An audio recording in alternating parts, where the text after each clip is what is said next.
Kemuliaan suatu bangsa tergantung akhlak.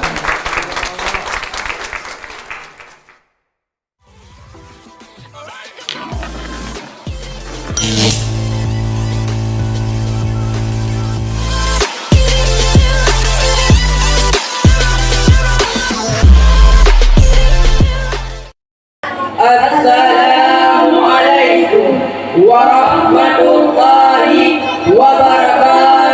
Waalaikumsalam warahmatullahi wabarakatuh. Alhamdulillahilladzi faddala bani Adam bil ilmi wal amali ala jami'il alam. Wassalatu wassalamu ala Muhammadin sayyidil arabi wal ajam wa ala alihi wa ashabihi ya nabil ulumi wal hikam. Amma ba'd. Di awal perjumpaan kita pada kesempatan kali ini, tiada untayan kata yang dapat mengetuk sembari hati selain kata memuja dan memuji Allah Azza wa Jalla, yang mana oleh Allah yang telah mencurahkan beribu-ribu nikmat kepada hambanya. Seandainya lautan dijadikan bintang dan ranting kayu dijadikan pena, sungguh kita tidak dapat menghitung betapa besarnya nikmat Allah yang telah diberikan kepada hambanya.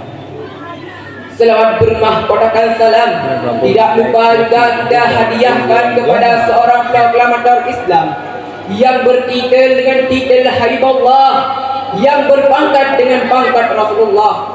Siapakah beliau? Beliau tiada lain dan tiada bukan ialah baginda Nabi besar Muhammad sallallahu alaihi wasallam. Kata-kata ta'zim wal ikraman kami kepada Al-Karam, Al-Fazil, Abu Yari Lampuh Pada, Walid Armia, beserta Abun Dijat Bada. Allahumma firlah. Kata-kata ta'zim wal ikraman kami kepada ayah anda selaku pimpinan dayah YPI Darussadah Pusat di Negeri Raya beserta dengan keluarga beliau.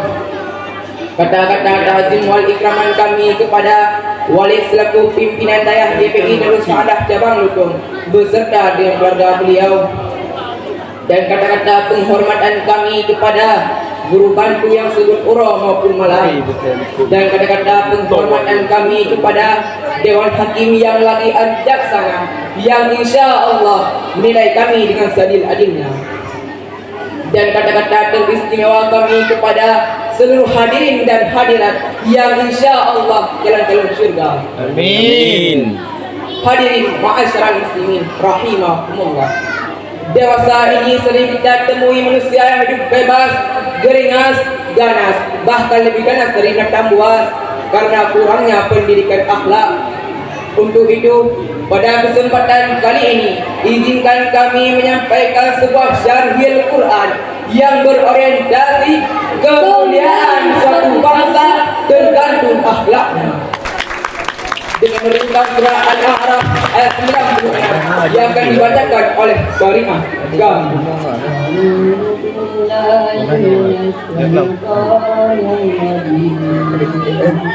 Abang si Najul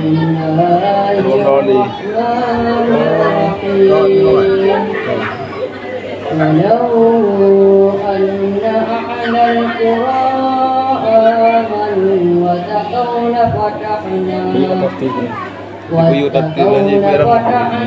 عليهم بركات من السماء والأرض ولكن كذبوا فأخذناهم بما كانوا يكسبون. Aku berlindung kepadamu ya Allah dari godaan-godaan syaitan yang terkutuk. Dengan namamu ya Allah yang maha pemurah lagi maha penyayang. Jikalau sekiranya penduduk suatu negeri beriman dan bertakwa, niscaya kami akan melimpahkan kepada mereka berkah dari langit dan dari bumi. Tetapi mereka mengingkari ayat bisa mereka disebabkan perbuatannya. Sahabat yang dimuliakan Allah, dari Dr. Abdullah Tulah Tobah dalam kitab Ma'al Anbiya fil Quran, beliau menjelaskan bahwa ayat tersebut ditujukan kepada kaum Sodom, yakni kaum Nabi Nuh alaihissalam, berkenaan dengan 3 kemungkaran yang mereka lakukan. Kemungkaran yang pertama, yakni kemungkaran yang dilakukan oleh istri Nabi Nuh alaihissalam. Kemungkaran yang kedua yaitu kebiasaan homoseks yang merajalela. Kemungkaran yang ketiga yaitu tradisi menyambung di tempat yang terang. Dengan kata lain, maksud ayat tersebut adalah seandainya kaum Sodom beriman dan bertakwa kepada Allah, lafatahna alaihim barakatin minas sama'i wal ardi, maka akan Allah turunkan kepada mereka keberkahan tak terbatas dari langit maupun dari bumi, dengan syarat iman dan takwa. Akan tetapi mereka mengingkari ayat-ayat Allah, maka bukan keberkahan Allah yang turun, melainkan azab Allah yang turun sehingga porak-poranda negeri tersebut.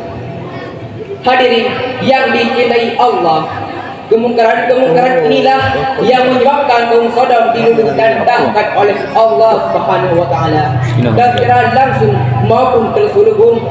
Kemungkaran-kemungkaran ini tumbuh subur bak cendawan di musim hujan di negeri kita. Betul tidak hadirin? Betul. Yuk kita buktikan.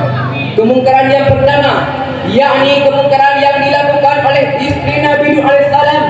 Gambaran istri-istri yang durhaka kepada suami, istri yang enggan mematuhi perintah sang pemimpin keluarga, istri yang memiliki bos franchise suami.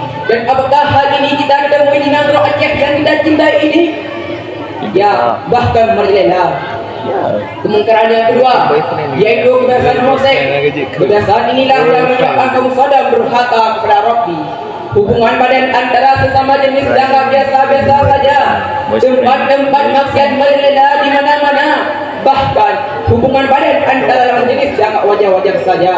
Akibatnya berapa banyak janin-janin tak berdosa dikuburkan.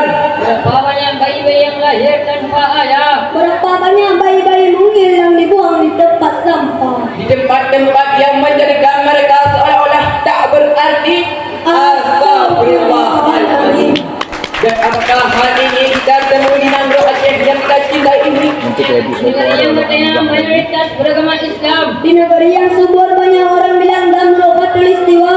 Ironisnya, Hal ini marak terjadi pada generasi muda kita. Nauzubillah, summa billah. Kemungkaran yang ketiga yaitu tradisi menyambut tempat terang.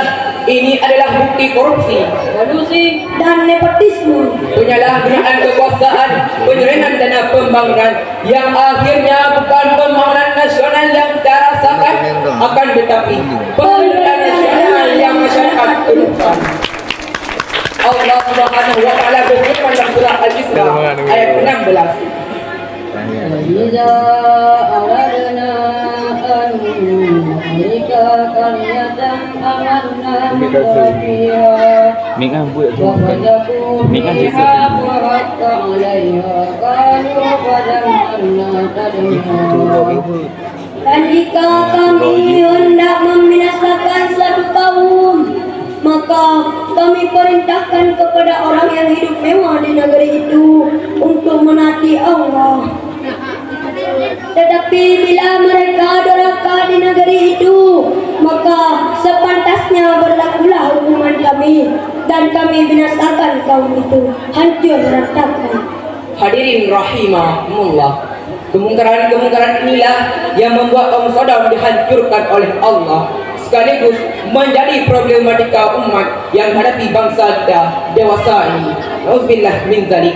Hingga suatu hari guru saya pun pernah bersyair, bencana melanda di bumi pertiwi, banjir bandang gempa bumi, Tanah longsor dan tsunami, seolah-olah enggan berhenti. kemiskinan di sana sini. musuh lapar hantui bayi. Al-Quran jadi hiasan. Sunnah Rasulullah tak dijalankan. Ya Allah, ampunilah kami. Untuk itu, wahai para pemuda, wahai para mujahid penerus bangsa, marilah tingkatkan iman dan takwa agar diri dihiasi akhlak yang mulia.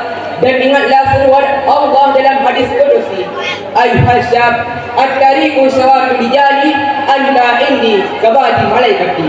Wahai para pemuda yang meninggalkan sholatnya karena aku kata Allah, kalian di sisiku bagaikan malaikat-malaikatku. Semoga kita senantiasa terpelihara dalam cintanya. Cuma ini yang dapat kami sampaikan. Kami akhiri dengan Maha benar Allah atas segala firman-firman-Nya. wabillahi taufiq wal hidayah. Wassalam.